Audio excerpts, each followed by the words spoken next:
Paul's conversion had an impact on him for his entire life. Should we experience the same in our Christian life? Welcome to Theology Sabbath School, a ministry of the School of Theology on the campus of Walla Walla University. I'm Carl Kussart, the Dean of the School of Theology and the host of Theology Sabbath School. Today we're continuing in our study on the book of Acts entitled The Spirit and the Church, the Faith of the Earliest Christians.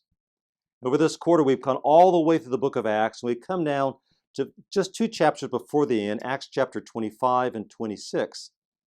And to help me look at these important chapters in the story of the Apostle Paul, I've invited my colleague, Dr. Dave Thomas, to join me for this conversation. So Dr. Thomas, thank you for joining us for Theology Sabbath School. And I'll get started right away with this question. We come to these 2 chapters, and these are a chapter of the conflict between 2 powers. You see Paul, on the one hand, the servant of God, and we're going to see both Festus, a Roman governor, we're going to see Agrippa II, a powerful Jewish king, and this collision with the Apostle Paul.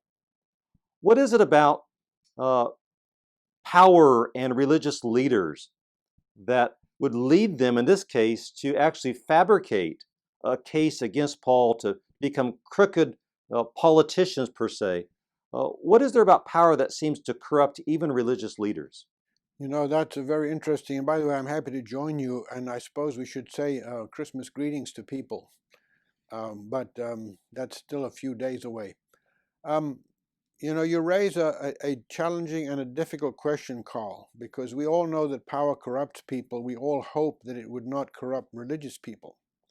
And yet, as you pointed out, in these chapters, you see some remarkable conniving and scheming going on. At one point, the religious leaders in Jerusalem were planning to trick the Roman authorities by asking them to bring Paul up to Jerusalem, intending to ambush on the way and kill Paul.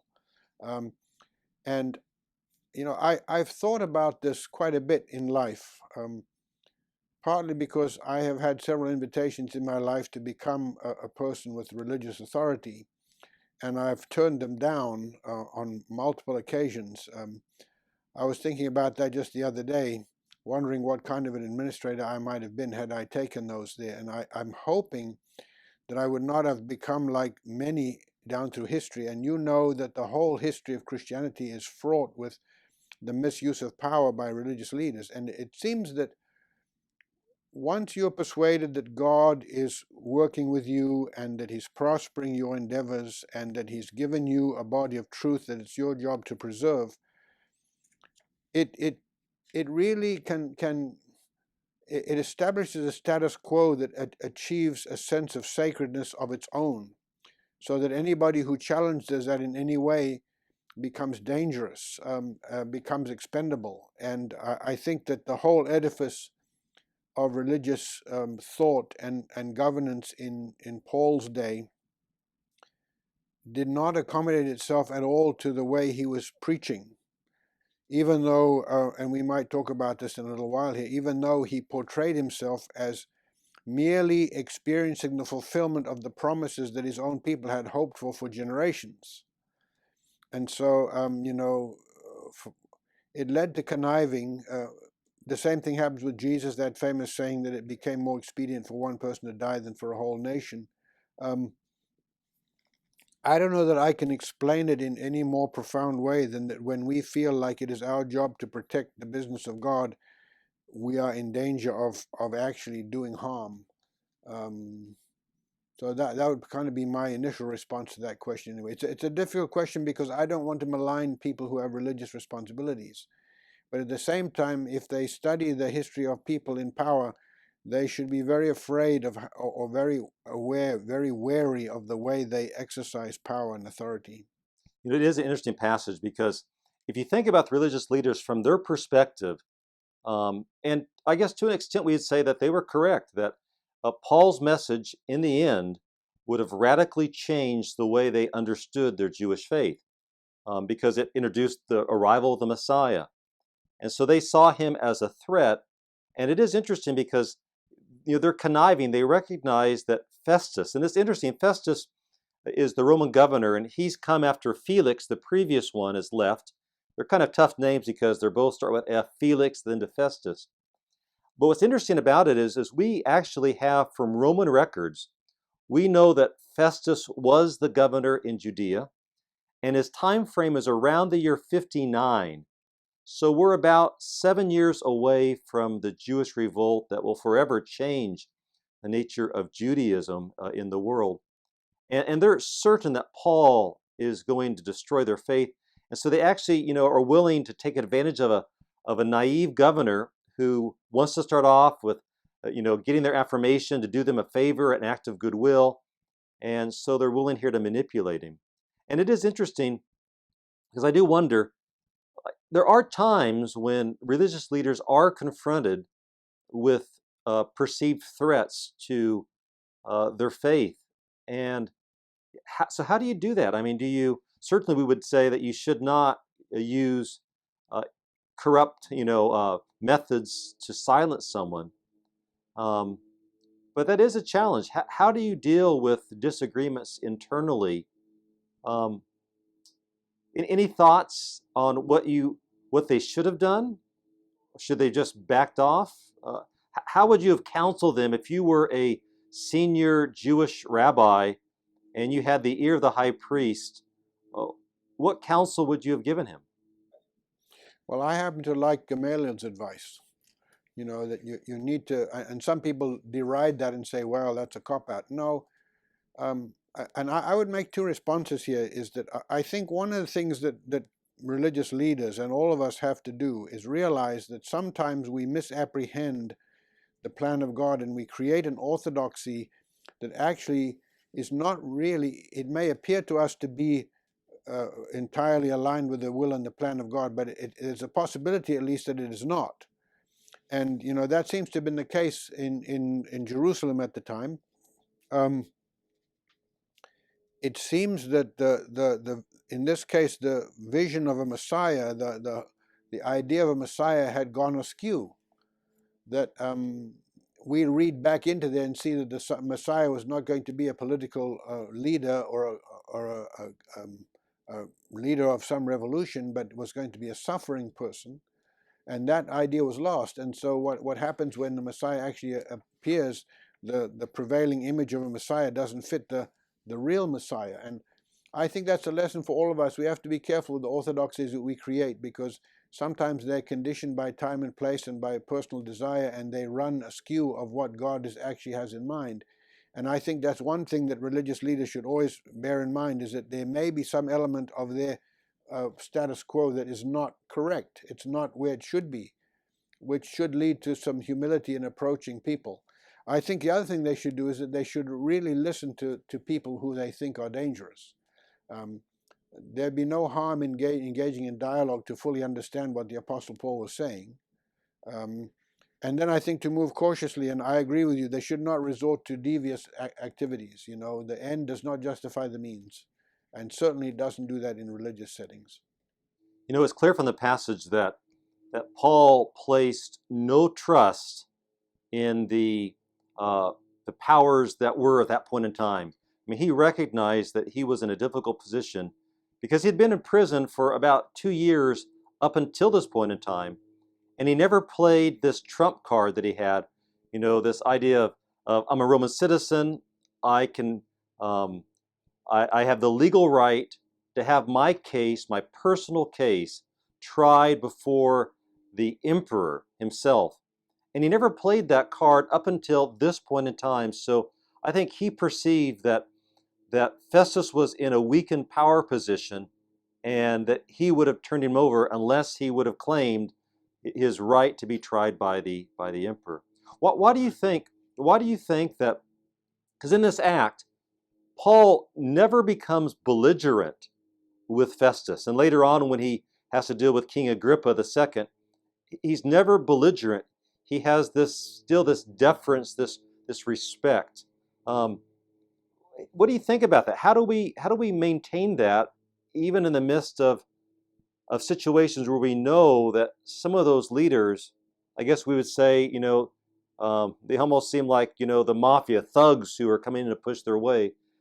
How do we relate to those who have power even when we sense and realize and believe that they're misusing their power? Well, I think that it's clear from the passage that Paul did not believe he would get a fair trial in Jerusalem. You know, I agree with you. I think he felt that Festus was not really in a strong enough position to protect him, and so he made that appeal. I share with you, though, the interest that he's very deferential to both of the Roman authority people. I mean, to Herod and to Felix. I guess they're not both Romans, but I mean, he's very deferential to them, praising them, expressing gratitude that they're hearing him. And he comes across to me there as a kind of a, I don't know if I want to use the word wily citizen. He knows that to be antagonistic toward people in power is usually not beneficial to you, and so he wants to get a fair hearing, and so he acts in a deferential manner to them. I think also recognizing what he says elsewhere in some of his writings, that the political powers are there to serve a function. They're placed there by God, and so I think that's his way of being respectful of that, knowing that if he has any chance at all at a fair trial, it will come by cooperating with the people who are in authority. You know, the passage is interesting because there's not really a lot of theology in this passage. We're not going to find, ideas of justification, redemption, the nature of Christ. There's not really deep theological doctrine in this passage, but we do get fascinating insight into the political processes that function through the Roman Empire. Because when Paul plays this card, that puts Festus in a position where he's going to have to write up an account of what's taking place and who this person is and what are the charges. And he finds himself kind of caught between a rock and a hard place where he doesn't have the Jewish vocabulary, the understanding of Jewish theology, because in the end, this is really a theological issue between Paul and the religious leaders. And we'll see that a little bit later when Paul talks about who Jesus is. So there's theology in a roundabout way in that sense.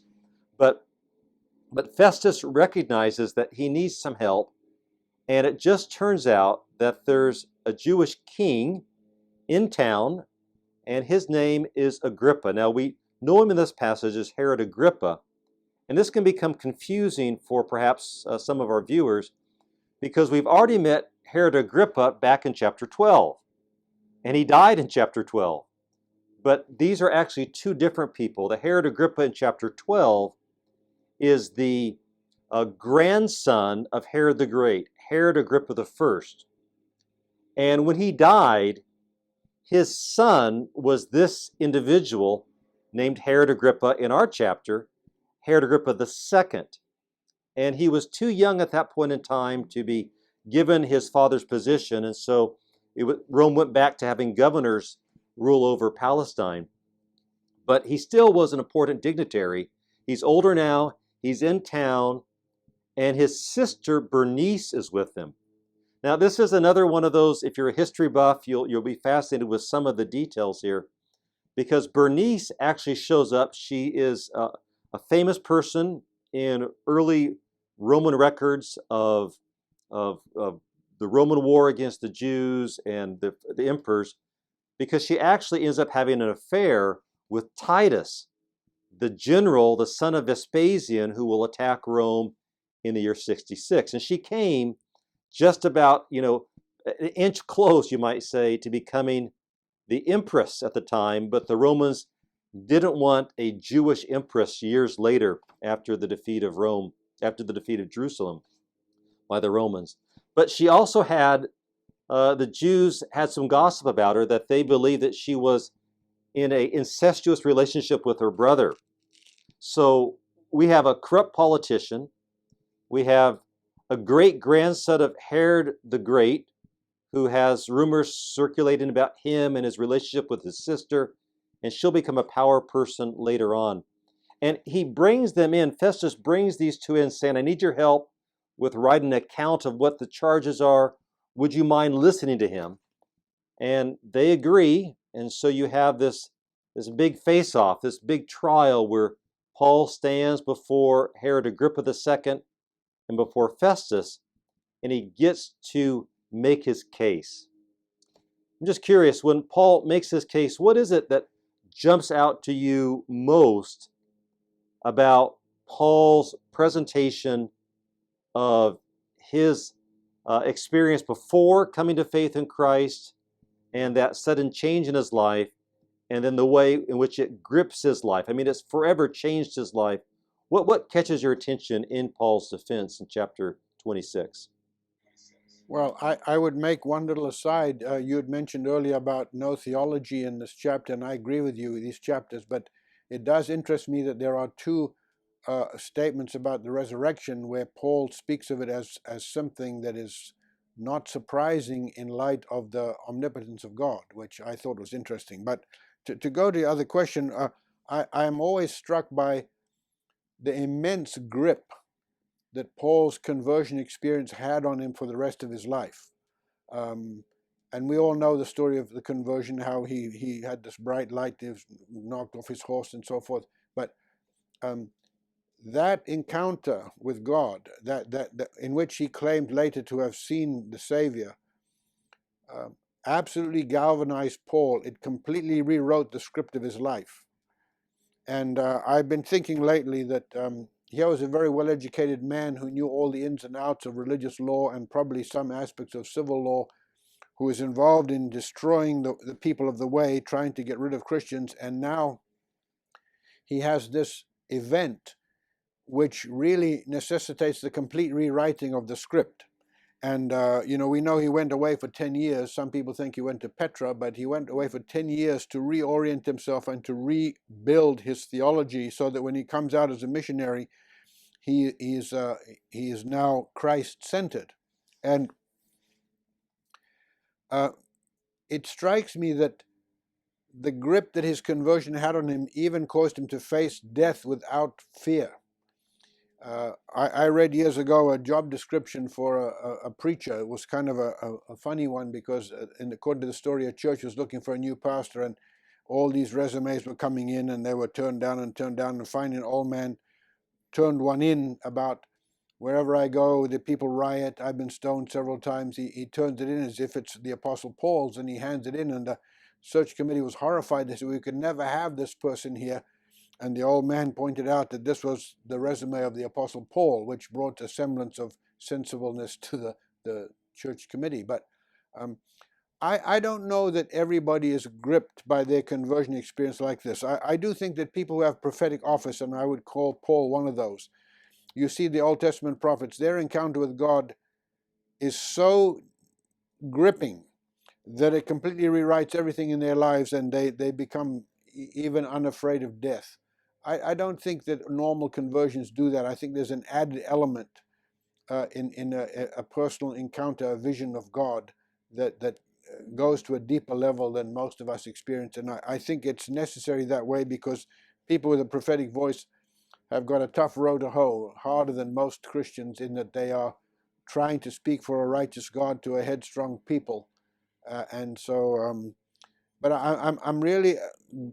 I'm kind of challenged in a good way by the power of his conversion and the fearlessness that came into his life as a result of that. Now, this is, I think, an interesting question to talk about, and I'm curious if you could clarify, because when you state that, I guess the question that comes to my mind is, it seems like to me, and maybe this is your definition of God's grip on his life, but it seems like to me, and I think of my own life, that when I had an encounter with God, I mean, it did change the trajectory of my life. I'm not the person I was, back in 1986 when that happened. So in what sense do you mean? I mean, shouldn't a conversion experience forever change someone's life? Can you kind of clarify that? Oh, I think it should forever change your life. I'm just wondering about the degree of power that it has. Like, I mean, I'm not casting aspersions when I say you're not out creating riots while you preach the gospel, Paul, Carl. That Paul was absolutely fearless. He went into places and was, I mean, I'm intrigued by the fact that here at this trial, he basically asks both of these leaders to convert. I mean, he comes just short of doing that. To me, it's a degree of difference, not a degree of essence. All of us are changed by our conversions, but the conversion of prophets, or maybe it's the calling that is added to their conversion that really has a gripping effect that makes them totally fearless. They go and do their work without fear of consequence, where most of us do give some thought to consequence. I mean, certainly, I think the change we see in the life of Paul is really dramatic. And this is one of those passages where, if you're looking at Paul's life, you really see the extent of his persecution against the church. In Galatians chapter 1, Paul refers to the fact that he tried to destroy the church.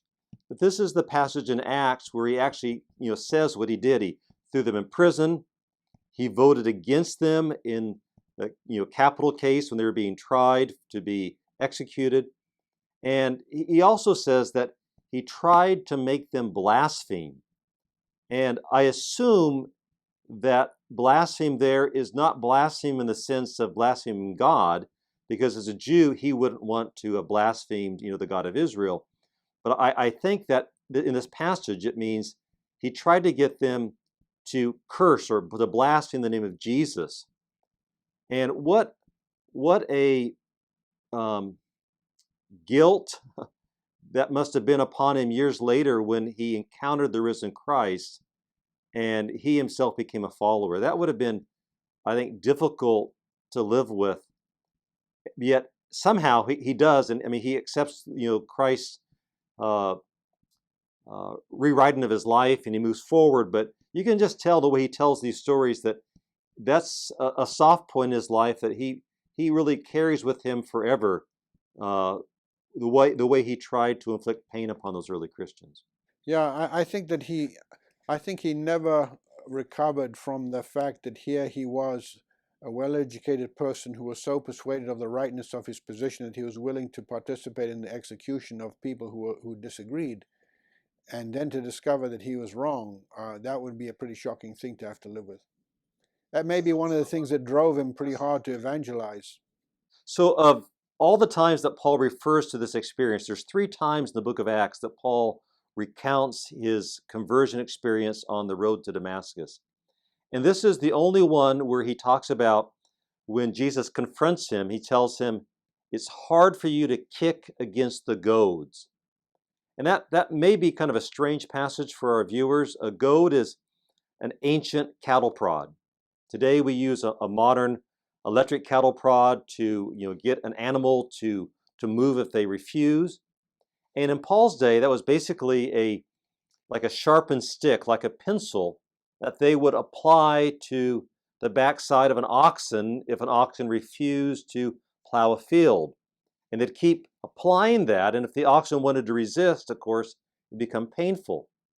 And so this is an interesting insight into the experience of Saul before he becomes the Christian Paul, because it indicates that there was a struggle taking place in his life, a battle.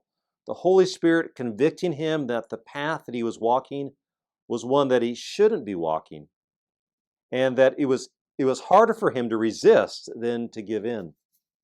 So it makes me wonder, Dave, to what extent, because I would think the Holy Spirit still does that in the lives of people, that he brings conviction, doubt about our actions.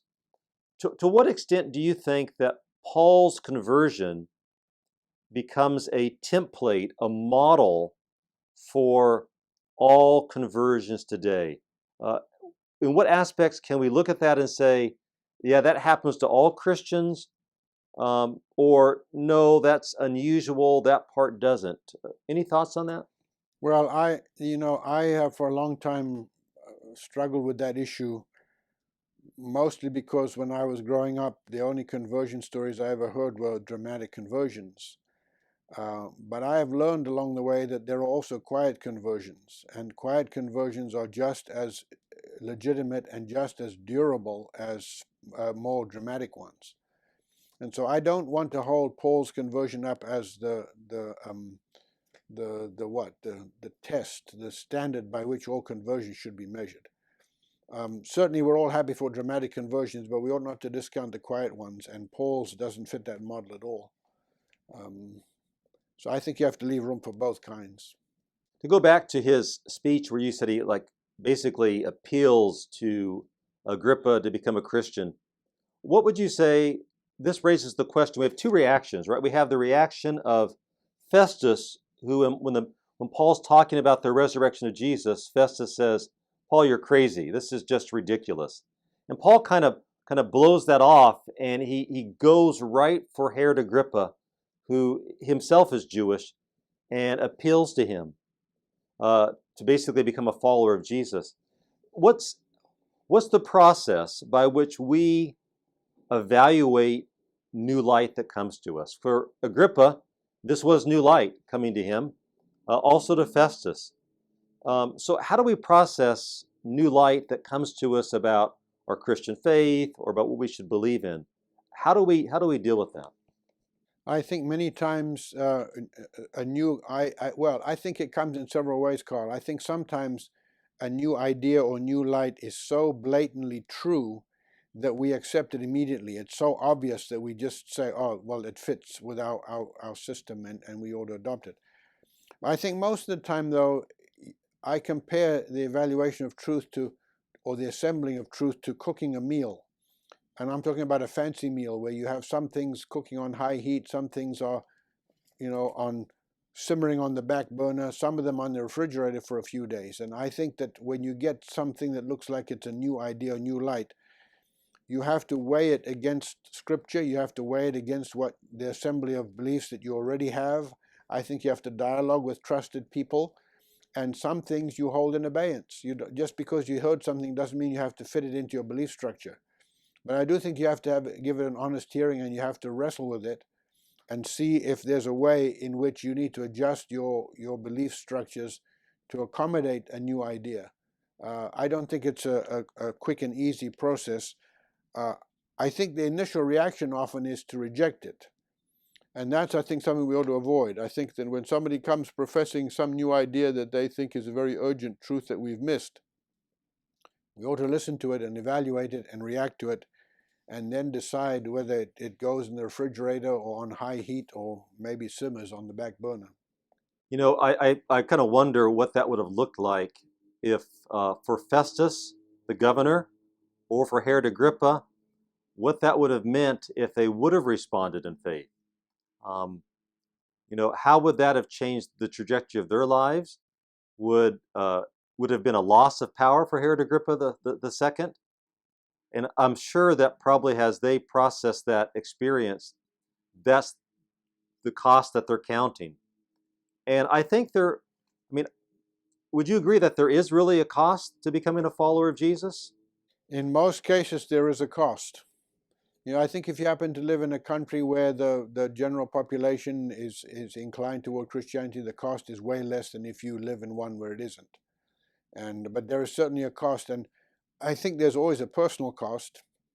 I think one of the biggest costs Christians face is the idea of surrendering autonomy and becoming deferential to God and what you understand the plans of God, so that you're no longer the master of your own destiny, captain of your own ship. You defer to what you understand the will of God or the desires of God to be. That giving up of personal autonomy is really hard for humans, especially in a culture that is highly individualistic. The one thing we want to protect is ourselves, to be self-governing. And to become a Christian, you give that away and you defer to God. The yield sign becomes your primary road sign. And that, I think, there's a high cost associated with that, but the rewards far outweigh the cost. Yeah, I think that's the case, and the cost varies for us based on our own personal life experiences. For I think Herod Agrippa II, it would have involved perhaps this relationship with his sister. It may have involved losing his crown, but he would have received a far greater crown if he would have become a follower of Jesus. Yeah, and you don't know, maybe he would have been instrumental in a revival, bringing about a revival. Yeah, it is true that religious leaders, authorities can certainly open the door for others to become followers of Christ who wouldn't have done it otherwise. But this, I think, is the fulfillment. Isn't this what Paul was told, or at least Ananias was told back in Acts chapter 9, when God said to Ananias, baptize him because Paul is a chosen vessel of mine to preach my word before kings and rulers. And this is a fulfillment of that right now. Yeah, and actually in these two chapters, when Paul talks about his conversion, he says that, God set him aside to proclaim the gospel to Gentiles, among other things. And so I think that it is, God chose this man, I think, because of his knowledge, his facility with two cultures and languages, and because of his theological acumen. Um, and it is interesting that the call he received was that specific. He was to take the gospel to the Gentile world as much as anywhere else. Of all the speeches in the book of Acts, I think this is probably the. I guess I'd like to see the speech in tongues. That'd be interesting. But of the speeches in Acts, this one is one I'd like to see when we get to the great video archives of heavens. Because I can just imagine Paul when he says, I wish that you were like me except for these chains. And it's an irony because it seems like that Herod Agrippa is himself chained. He's chained to his position in life. There's too many things he doesn't want to let go of. And in reality, he's the one who's a prisoner. And Paul's the one who truly is at liberty, not physical liberty, but a liberty of heart and spirit. And that would have been amazing to hear those chains rattling as Paul made that appeal. And also, I think there was a dead seriousness to Paul's talk, because he knew that his fate as a person was at risk here. That was he going to get a fair trial? Was he going to be executed? And it interests me that he says that if he has done wrong, he's not opposed to being executed. That was slipped out to me like an easy admission. I'm not sure I'd be so ready to make that kind of an admission, but yeah. But I think there was an intensity to his speech. I was also curious, though, that I guess once a person appealed to Caesar, it couldn't be rescinded. Is that the case? That's the case. Paul had started that legal procedure, and so according to Roman law, that had to continue. And so to Rome, Paul will go. That's where we'll head in the final two chapters of Acts next week. Dave, our time is just about up, but maybe one question, and it's a big question, so we may not be able to cover it with detail.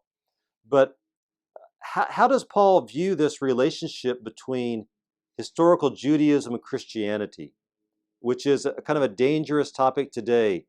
How does he understand that relationship between those two phases of Judaism, perhaps, or maybe two distinct realities? How do you see that? Well, I think there are a couple of verses, I think in chapter 26 in particular, where he talks about that he is merely seeing the fulfillment of the promises that his people have earnestly prayed for.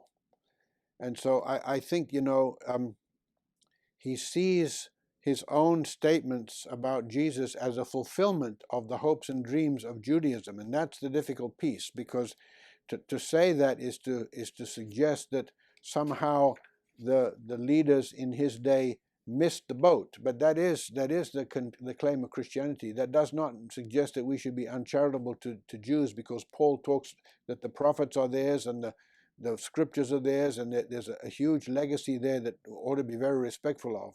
That the one missing piece is that Jesus is the Messiah. And I think he sees that, he says that, and that's what made him mad, is that he's basically telling the leaders in Jerusalem that they have missed the Messiah. The same happens in Acts 2 with the sermon there, that you all have executed the Messiah, which is a horrendous thought. And I don't know that there's a very delicate way to journey through that issue, because Paul would say that the religious leaders of his day in Jerusalem had misunderstood the plan of God, and they needed to adjust their thinking to fix that. That's a pretty tough admission to have to make.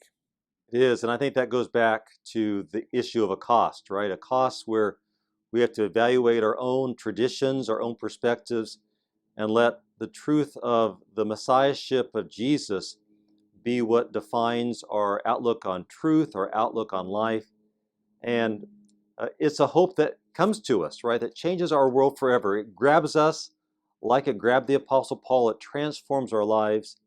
And what a better time of year to celebrate and think about that with this Christmas season, as we get to celebrate the birth of Jesus this week, the Messiah who's changed the world, the birth, that forever change the trajectory of our reality. And may he come soon back as the reigning king of this earth. May that day come soon.